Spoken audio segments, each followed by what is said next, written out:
செவ்வாய்க்கு காரகத்துவம் அப்படின்னு எடுத்திங்கன்னா பூமி. இந்த பூமியினுடைய காரகத்துவத்தில் யாருக்கெல்லாம் சொத்து இருக்கோ அங்கே பஞ்சாயத்து இருக்கும். அப்போ ஒரு ஜாதகத்தில் செவ்வாய் புதன் சம்பந்தப்பட்டாலோ அல்லது புதன் கேது சம்பந்தப்பட்டாலோ சொத்து பிரச்சனை வழக்குகளாக மாறும்.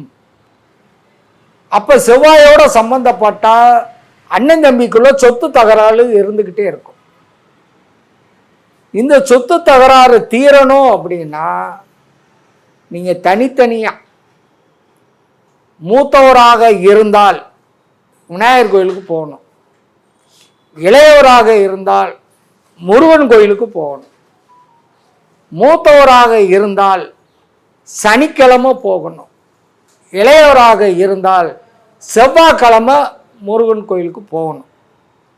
மூத்தவராக இருந்தால் சனிக்கிழமை பிள்ளையார் கோயிலுக்கு போகணும், இளையவராக இருந்தால் என்ன செய்யணும், செவ்வாய்க்கிழமை முருகன் கோயிலுக்கு போய் வழிபாடு பண்ணிட்டு வந்தால் சகோதரருக்குள்ளே இருக்கக்கூடிய சொத்து பிரச்சனைகள் சமமாக பிரித்து சரியாக சமாதானம் ஆகும்.